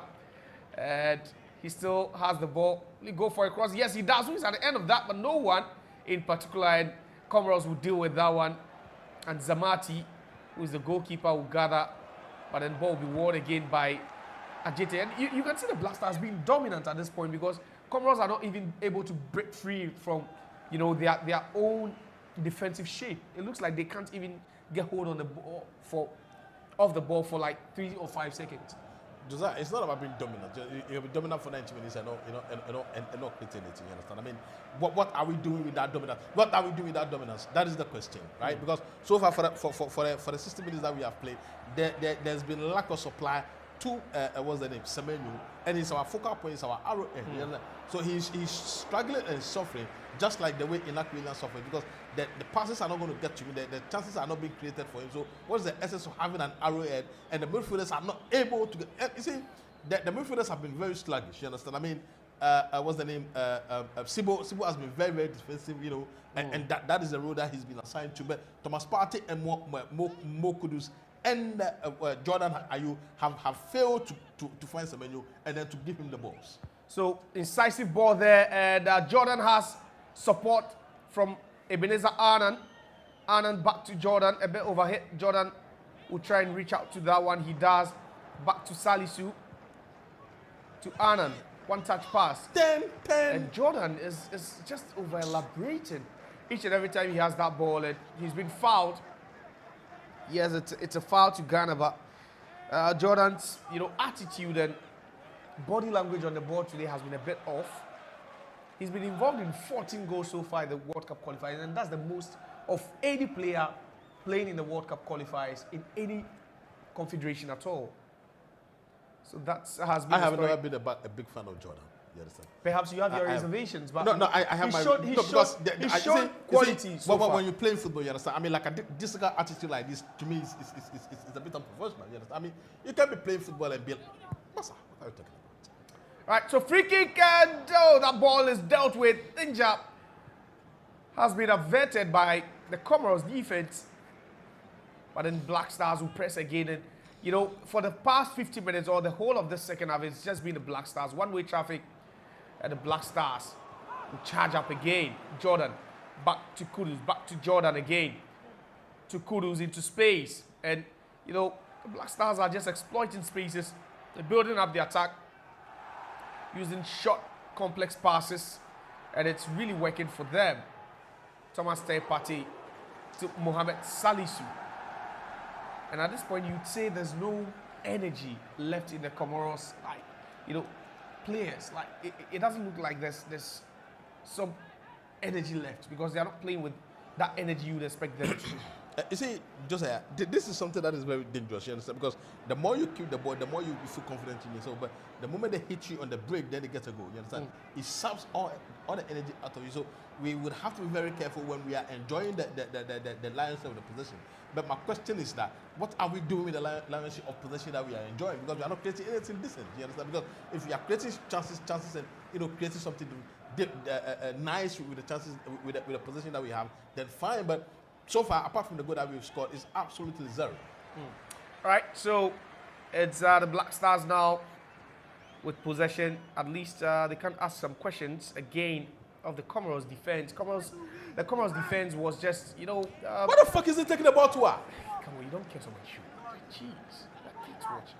All right, so apologies for that. The frustration already here, but the Black Stars look certain to have booked the place at next year's Mondial. So there might not be any qualms, any worries about that. But then Ghanaian fans just dubbed this particular game as a party. And just look at that. Mohammed Kudus, what was he trying there?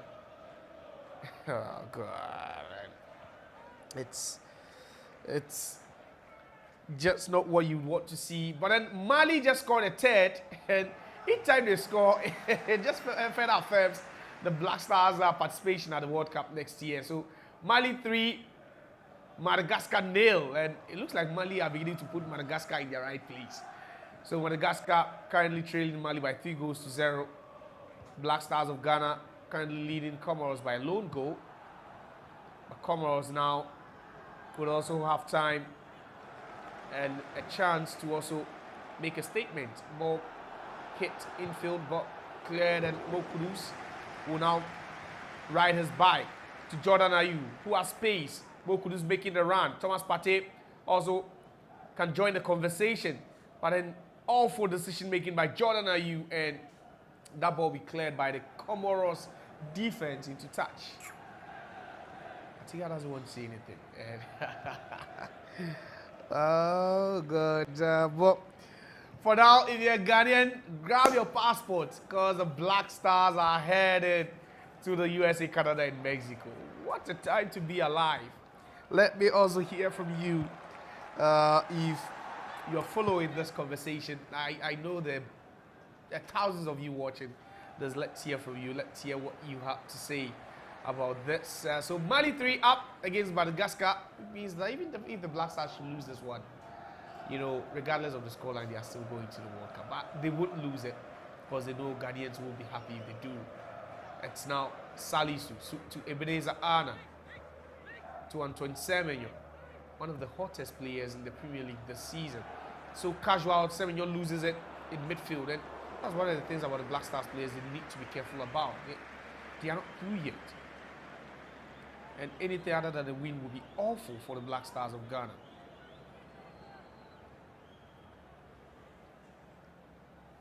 Comoros in possession.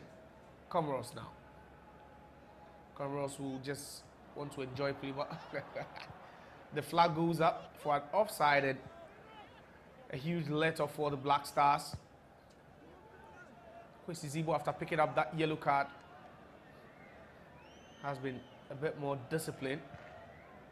And Kuchu Tuwadu will confer with his assistant, Desmond Ofair, to see if could be some tactical tweaks here and there.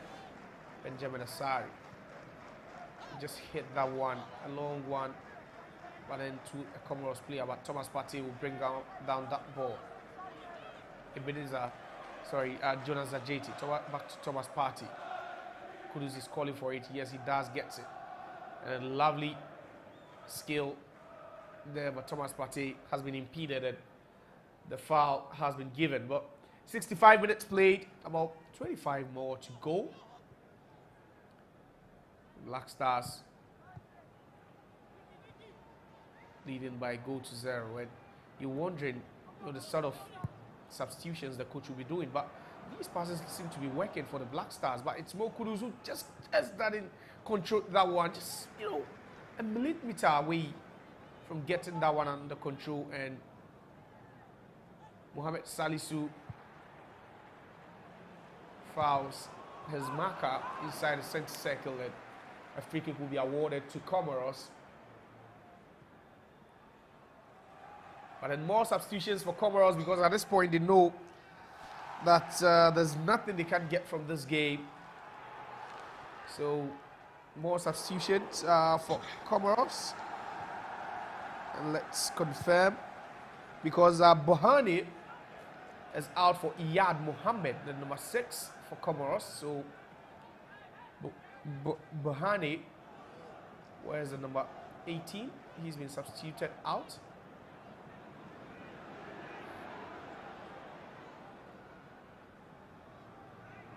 So now it's the Black Stars. There's a throw-in awarded to Ghana now. But for the Black Stars, it's still party on. I don't think that the life in that, you know, party mood has been taken out. It's still there, isn't it? No, you see, the life in the party is not going to be taken away. You understand? But we have to celebrate it on a higher note, right? You know, you beat Comoros by 4 goals to 0, 3 goals to 0, and the party is going to be, I mean, extraordinary, right? Now, if you beat them by 1 goal to 0, yeah, the party is still going to be on, right? But at the end of the day, it wouldn't be as elaborate as it would have been if it were 5-0, 4-0. So yes, it is not something that is expected that we wouldn't. You see, Josiah, I have always said, continuously, that it is not about the qualification, you understand, but it's about laying down a marker, because they've beaten us twice. You understand? They've beaten us twice in the AFCON, because they are the reason for which we did not qualify for the group stage of the AFCON in 2021. And we've got an opportunity to beat them handsomely. Let them understand that yes, we had a blip, that's why we were able to beat us on those 2 occasions. But this is the real Black Star, this is the real Ghana team, you understand? So you can't run away from that fact. We beat you by 4 goals, 5-0. So I just believe the thoughts of force will definitely be the thoughts of many Ghanaians. But a long one, and flag is up on Antoine Semenyo. Yeah, he failed to time his run. He could be booked, you know, for kicking the ball even after the whistle had gone. But referee a bit lenient with Antoine Semenyo. This chap, if he should continue with this form in the Premier League, he definitely could be gunning for the Premier League player of the season. It's early days though, but 6 goals and 3 assists in just 7 games. It's quite, you know, an impressive feat. You know, Josiah, the reason for which a lot of the players from the mid-table club do not win the player of the season. The fact that they can sustain their full 38 matches Exactly. because they don't have the quality to sustain in that match. And what is going to aid Bournemouth, Semenyo's shout for player of the season is if Bournemouth is closer to the top 4 or the Champions League or even the Europa League position than to the mid-table position. And so these are the dynamics. You can be a very good player, you can be in the EPL team of the season, but for you to be the outright EPL player of the year is a bit difficult, especially if you're not playing for the traditional big 4 or 5. But you think he can make it to the team of the season? Oh, he can. He can, because you see, it's not as if he started the season on a good note, because he's been playing very well from last season. Yeah? So he's continued from last season. So if you look at the performances, this season, it's just a continuation of what he did last season. So Antoine Semenyo up for discussion now. What a brilliant season that he's having with Bournemouth already. Last season, he scored 11 Premier League goals. Already in 7 games this season, he scored more than half of that. Yes. His tally last season tells you that he's really been on fire since the season started. And that's something that he would have to take into because you see, right now, if you are playing as an attacker, it doesn't matter your position, whether as a centre forward, number 9, or as a number 10, or on either flank as a number 7 or as a number 11. You need to score goals. That is the essence of it. Because Lionel Messi and Cristiano Ronaldo have changed the mentality of football. It's that when you are playing across the front three, you have to score goals a minimum of 15 to a season. Then you will be calibrated as a very good, attacking player. All right, so Jonas Ajete with a long one over the top finds Ali Dusedu, chest that one down. Yes, bundles his marker off the ball. Referee says that is fair to Mo Kudus. Goes past one, sits him down. The pass should be the second goal. No, it's not. That was a big chance for Kudus to have made it 2 or even set up a teammate. That was a big chance, but substitution ready up for the Black Stars of Ghana. Lovely skill by Mo Kudus to go past just 2 players. Just look at that. So he was trying to just cut that one back into the 6-yard box. And sadly, disappointingly, no one there. But Mo Kudus, after being in action in the last couple of seconds, will now effect this corner. Corner effected. Anyone there to head it? Yes! Oh, but then it just flies over the head of everyone. And referee awards a free kick to Comoros. And Ghanaian fans in full voice as well. But that was an in-swinging corner. And it was a bit congested in a 6-yard box. But then some Polino had the smart defended by Comoros to deal with that danger. Ball infield. Incisive.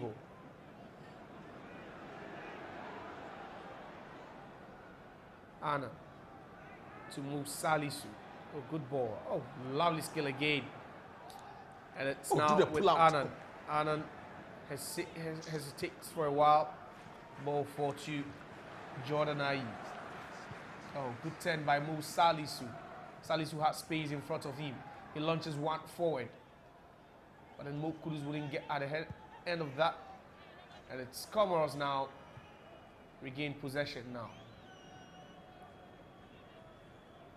And Jonas Ajete just sends that one out to play, throw into Comoros. But then referee signal. So at this point, Atiga, if you're Otuado, are you pushing for a second goal? You're just managing the game because you have to push for a second. See, this is not even a question that needs to be asked. You understand? This is the Black Stars. We are playing at Accra Sports Stadium. 45,000 people, 33 million people watching you across the country, and over 15 million watching you across the globe. Because we have qualified to the World Cup, but we are in celebratory mode. You understand? And that is why I'm saying, because you see, we have to atone for missing out on AFCON. You understand? And this is a way of atoning, because Josiah, as we have rightly indicated, the Comoros team can get a goal at any time, you understand? But if it is 2-3-4-0, whether you get a goal or not, it doesn't really matter. So that is what we have to do. We would have to go there and then seek for a second goal, a third goal, a fourth goal, and a fifth goal if possible. All right, so it looks like Ghanaians are never satisfied. That insatiable hunger to put Comoros to the sword convincingly. Has eluded them all evening, despite the fact that they are one up, but that's not what really most Ghanaians envisaged heading into this game, because they knew that Comoros should really be walloped in this game. But Ghana yet to effect those changes, which is evil. Jonas Ajeti, long diagonal ball, but Black Stars fail to deal with it, to regain possession as Jordan chasing down his marker.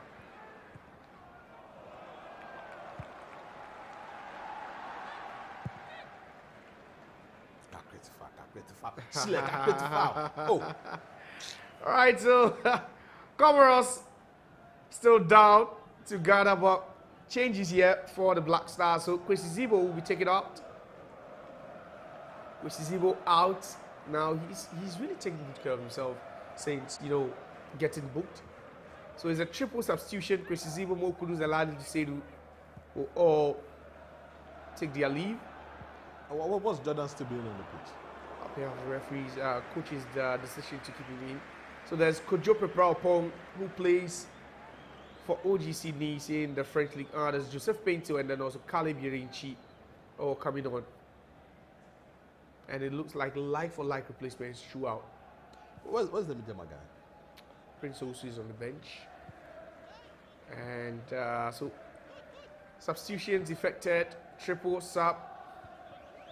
Aliou Seydou leaves with a clean sheet at least. From the part of that defensive unit that has managed to keep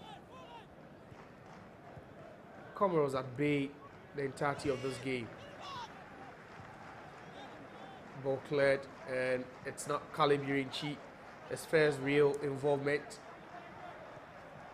Oh, good skill there from Caleb to Joseph. Cuts her back. But then all the players were expecting that to be hit a bit further towards the goalkeeper. We'd see about 3 players, you know, in yellow jerseys attacking that one in the box, but not the sort of delivery they had hoped for. It's now Comoros.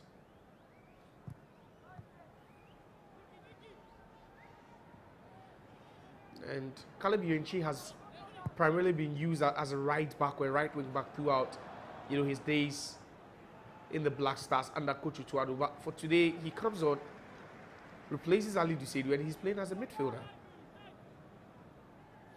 Josiah, there's something that you have to know as a footballer, as a player. You should be comfortable with at least 2 positions, right, or 3. It makes it easier for you to navigate the positions, especially when it comes to tactical substitutions. Probably you are a midfielder, but we need a goal. They put you on as a winger or as a number 10. You will have to metamorphosize how you play because you are a professional. You watch a lot of football. You watch a lot of players play. So as a player, I don't think it is a problem when they say they've taken you out of position. Out of position how? You understand? Out of position how? So these are qualities that as a player you need to have, and it's going to aid you in your professional career. All right, so this should be goal number 2 for the Black Stars into the box, but then the ball wouldn't just travel too far after Kojope Praupong made that good run into the box after he's been fed by Joseph Paintil. And that was a good play, good link-up play there. Kojope Praupong and then also Joseph Paintil, who is also playing some exciting football with his club side, LA Galaxy, in the Major League Soccer in the United States of America. So perhaps he might even wait for the team, you know, to just arrive for the World Cup. He wouldn't have to fly all the way to Ghana. Perhaps he might join the camp. He might join the camp. Cross into the box of the Comoros defender. 78 minutes played. Ghana still leading by a lone goal. And it's not Comoros. They play themselves out of possession, danger. They do well to hang on to that one. So Comoros.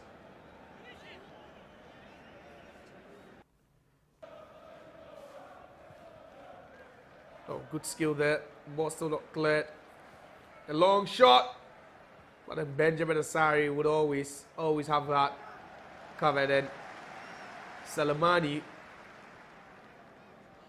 the striker for Comoros, with a long strike.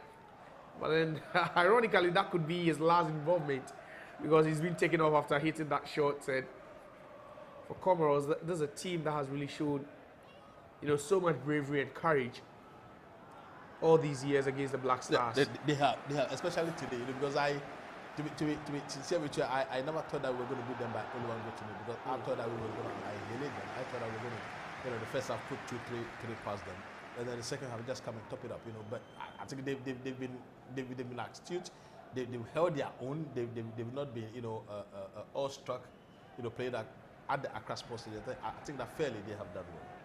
Right, so fair attitude, fair display here by Comoros, says my wingman. So it's Thomas Partey now. And it looks certain he could be playing 90 minutes in this game. Oh, this should be a yellow card, shouldn't it? That's a yellow card, obviously. Oh, God. So that was Caleb Yuenchi. He didn't expect that ball from Thomas Partey. But, if Partey is your midfield partner, you shouldn't expect such balls. Short pass. Just look at that shot to him. Shot again. Just look at that. He failed to even control that shot again. And see, he just outran that ball. And you could see here at that point, you knew it was definitely going to be a yellow card for him. So Yuenchi goes into the referee's book. He's been decent at right back. So today, perhaps playing in midfield looks a bit awkward for him, despite the fact that has been his position. But the Black Stars should be on alert to clear every ball. Oh, Thomas Partey, that's Pinto. Yes, he does. But Pinto just wondering where that ball was, a bit behind him, so he just couldn't get a clear grip. But it's now Comoros on the ascendancy again. The space to exploit, they do. Maulida. But the cross end, that will be headed out to yes, it does by Anand. Jordan, that you win that ball in. He also has a couple of Comoros players, around him, but he also play Musalisu. And that's an awful ball. Awful, dreadful ball from Musalisu, and that sets up Comoros in the dangerous area, but they check back. He checks onto his left foot, finds his teammate again. The cross and Benjamin Asari. Oh, jeez. But again, and Salisu should be very, very careful. And that's a conversation he's having with Thomas Partey. Yeah, you don't miss the ball in that dangerous area. The coaches will always tell you, you can lose the ball at any place, any region on the pitch, but not in that defensive area. Not in your defensive third, because it's very dangerous. And if the Comoros team had maybe a better attacking option, it would have been a bit dangerous for us, you see. And you see, these are some of the things that we have to be working on before we go to the Mundial, because we are not going to be meeting Comoros, we are not going to be meeting Mali, we are going to be meeting England, Germany, France, Spain, and these are top-notch countries, understand? And I think that we would have to go there and then hold our own against anything that we meet. And these are certain mistakes that we would not. This should be a goal. This should be a goal. Go to the flank. Go to the top. No, go to the top. Is it offside? No, it stays on. And the ball to the box, but then the ball is cleared. And Semenyo a bit pinpoint, a bit direct with that ball.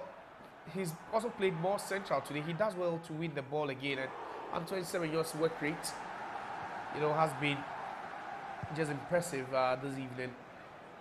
Despite the fact that he's not really shown a lot of quality and promise in attack. So it's Comoros now. 83 minutes played. And then that ball we covered. And Jiku always showing leadership and composure in midfield. Caleb Yuenchi. Is it an instruction? Move forward. Yeah, I think you should have created a bit more space. You should have created a bit of more space. Because you just give him that ball will just create an attacking sequence. But once you delay that pass also delays it. If it is an honor. Caleb Yuenchi. And Yuenchi has been a suspect. He looks lost in midfield. But then the goalkeeper clears that one. Good touch. Thomas Partey, good touch again. And the ball cleared in field. Antoine Semenyo wins that one. But flag goes up against Antoine Semenyo. And what an evening this guy has had. Not really, not quite the Antoine Semenyo we've seen at Bournemouth. You know, there's this. He hasn't been in the game. And is it because he's playing centrally, he's not coming to pick the balls. Those who have been tasked to come pick the balls are Mohammed Kudus and Jordan Ayew. And for the 90 and for the X amount of time that they both have played, they failed to supply Antoine Semenyo with any real opportunity to score a goal. And I think that it is an experiment because normally he plays on the right flank, but today he's playing more centrally. So I think that is what has also limited his attacking output. All right. So a bit more of so narration there as to why he's not been so much effective. And still the Black Stars of Ghana leading by a goal to nil, and for Comoros they know that this could probably be the last game for them. It's actually the last game in the qualifiers though, but for some teams it's not their last because it could also serve as a preparatory game for the World Cup. So preparations begin now, and you don't have ample time. And for some, they are going to be in the middle group, especially those who are going to finish second. Okay. Okay. So there will be more games for others as well. That mini tournament, intercontinental playover as well, scheduled to come off in the USA. That's earlier next year. Exactly. And so for teams like Madagascar, they would still be keeping an eye, on more games. So more substitutions coming up. Jordan Ayew is done. His time today is up, and he'll be subbed. Substitutions will be confirmed in a bit. So Thomas Partey takes over the armband, as you can see, as the assistant, and Semenyo is also being served off. So Jordan is done, but he ends the World Cup qualifying campaign as to some extent the best player, the most goal involvement so far, 7-7 for him. So Christopher Bonsuba plays for Al Qatair in Qatar, and then also Brandon Thomas Asante, one of the hottest players in the championship in England. Otuadu will have a word with Jordan Ayew, and Jordan Ayew tries to explain the reason why he has to sub him off. I don't even think he has to explain it to him. Sometimes no, he doesn't. The politics in the club. We've seen this politics. He doesn't have to, my brother. He doesn't. All right, so Comoros with also with a substitution. El Fadou Ben Mohammed also comes on.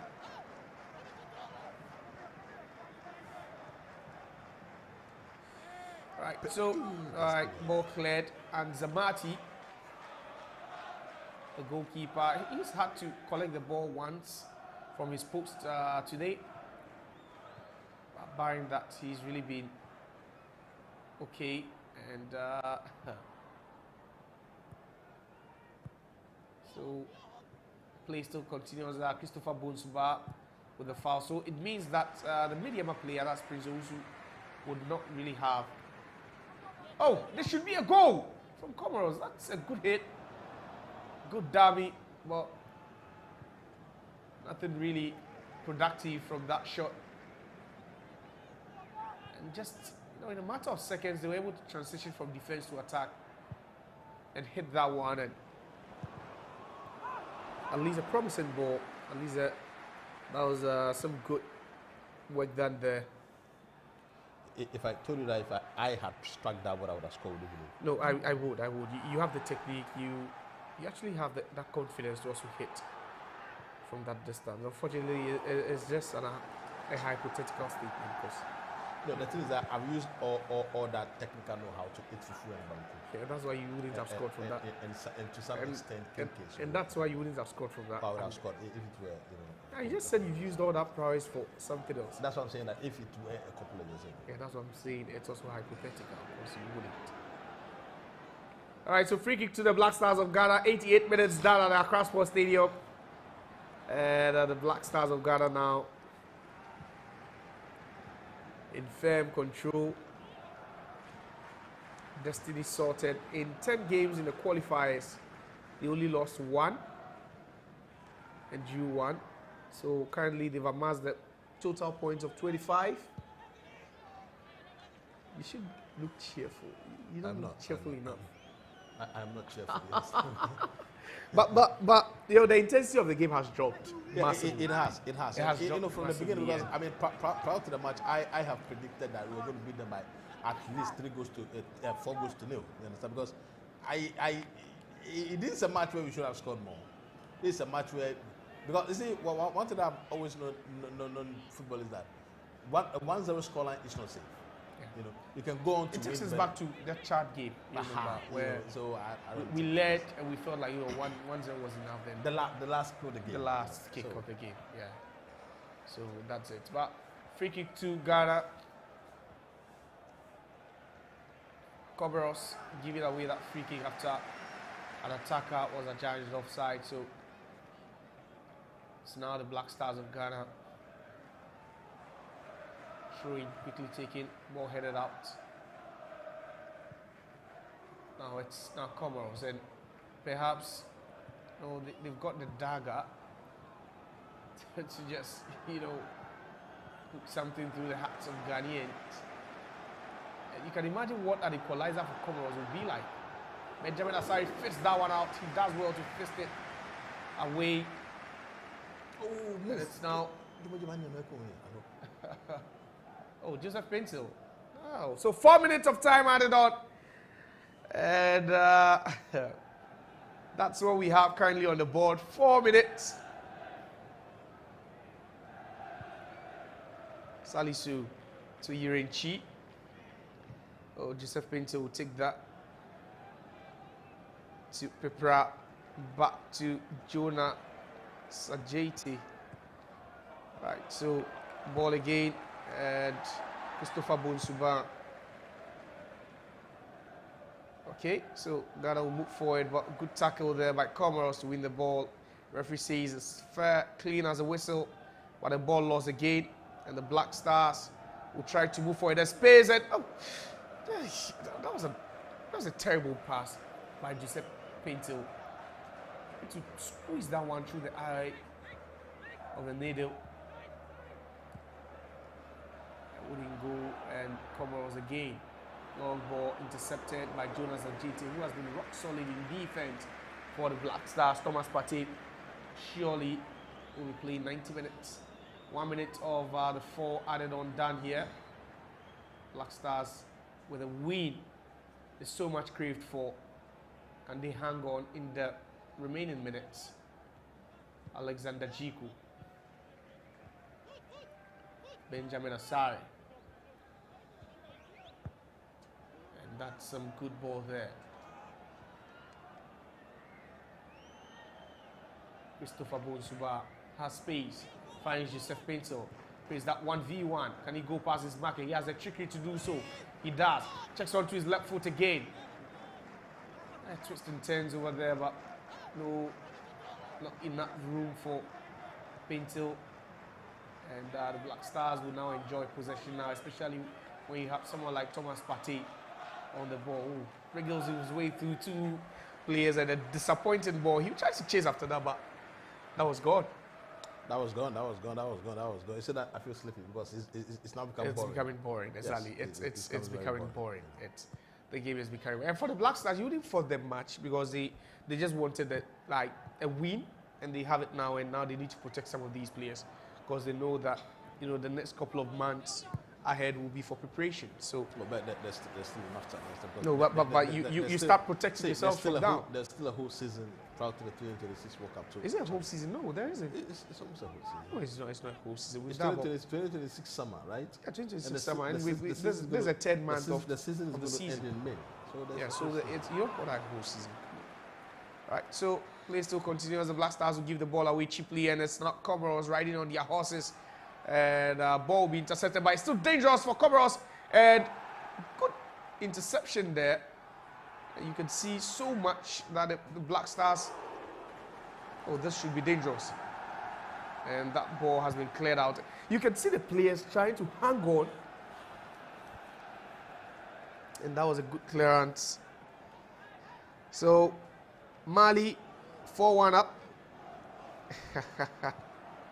Mali are Mali leading what? 4-1 up. That is showing your opponents that no, you are not Makoiko. Are you my size? Do you remember that man? Are you my size? Are you my size? Are you my good? Are you my good? Chia. Chia. So Mali doing chia to Central African Republic. Benjamin Asari hesitates to move forward, but it gets back on his line. A shot there, and that should be the very last action of this game. Benjamin Asari will hug his defender as a sign of appreciation. And what a qualifying campaign he's had. So, you know, he was imposed when Ghana beat Chad 3-0, Madagascar 3-0, 5-0 Chad, 3-0 Madagascar, then followed with a 1-1 against Chad again. Against Central African Republic. Then 5-0, no, so 1-0 against Mali. So this is his 5th clean sheet.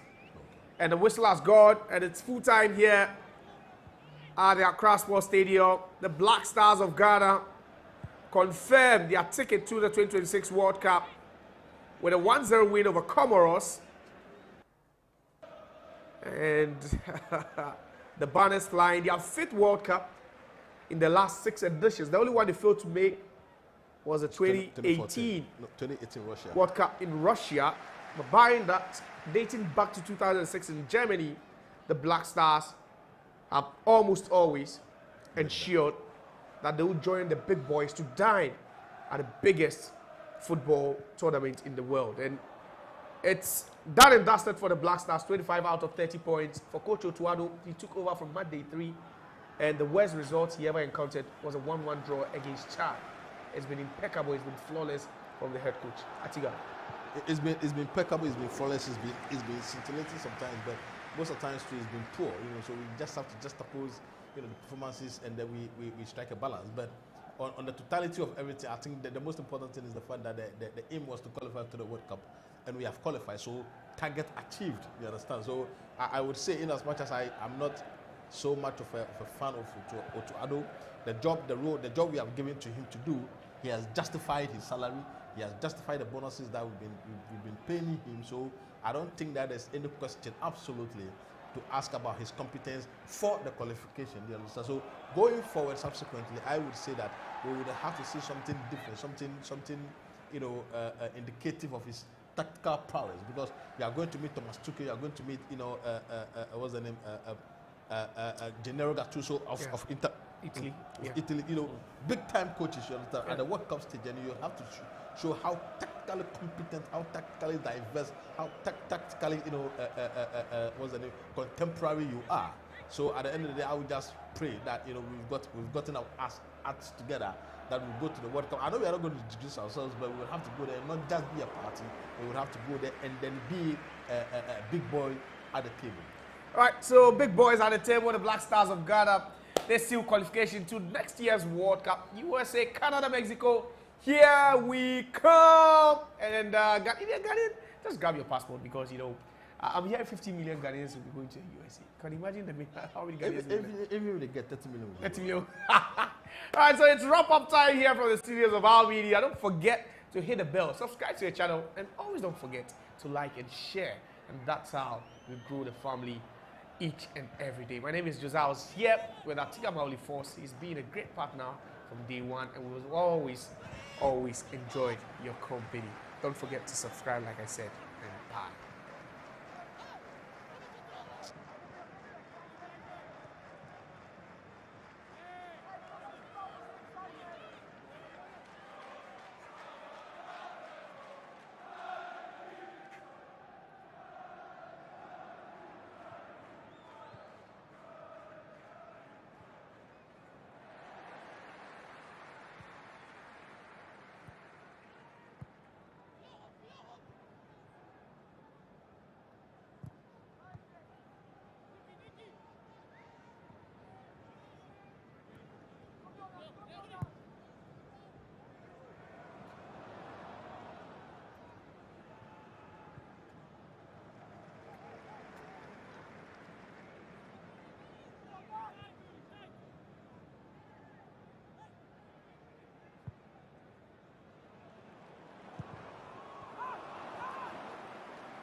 Hey!